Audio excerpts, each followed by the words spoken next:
Собранискиот деловник не е оптимално правно регулиран и создава конфузија и пречки за ефективен надзор над извршната власт, покажува истражувањето на професорот Денис Прешова. Детектирани се слабости во однос на пратеничките прашања, интерпелацијата, нелогичното разликување помеѓу јавни расправи и јавни дискусии, додека надзорните расправи се регулирани посебно. Тука се и анкетните комисии за кои е оставен простор сами да си утврдуваат правила и начин на работа. Забележана и конфузија во гласањето доверба или недоверба на владата, како и слаба подготовка на законите и неефикасна постконтрола. Извршната власт се поставува над законодавната, но тоа не е карактеристика само на македонскиот парламент. Извршната власт доминира во законодавната агенда. И се повеќе забележуваме дека парламентите се сведуваат на влијание врз законодавството и процесот на донесување на закони, отколку на вистинско креирање или на вистинско или извор на законодавство. Тоа е само уште еден пример за она што во теоријата го детектираме како разликување, односно како веќе заслабнување на таа законодавна улога на парламентите генерално. Председателот на собранието се согласува дека има дилеми околу примената на новиот деловник.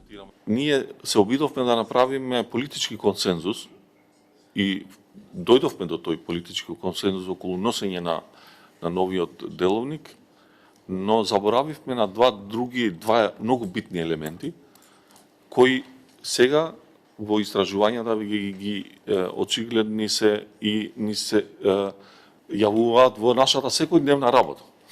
Тоа е ги заборавивме да ги вклучиме експертите наши во службата и второ академската јавност. Опозицијските пратеници признаваат дека Генерално собранието секогаш било подредено на извршната власт и на партиските интереси. Сметаат дека засилувањето на нивната позиција зависи од нив самите и од собранискиот председател, но и дека засега нема политичка волја за тоа. Не постои доволно политичка волја за да се седне и тоа се што е непотребно да се избрише, да се стави јасна, прецизна норма која што ќе дефинира одредени работи. Зошто? Затоа што ни сите тие разговори, не знам, Жан Моне процес, не знам, планински разговори, не знам, вакви, не знам, такви, партиите не тргнуваат од предпоставката да променат нешто до сега, туку да не изгубат нешто од тоа што имале до сега. И тоа е сосема, би рекол, погрешен пристап. Спасовски е убеден дека ако и после ова истражување се отвори дебата за измени во деловникот, партиите пак ќе калкулираат со своите интереси. Тоа вели е генерален законодавен пристап од државата во која се носат закони за да можат да се кршат.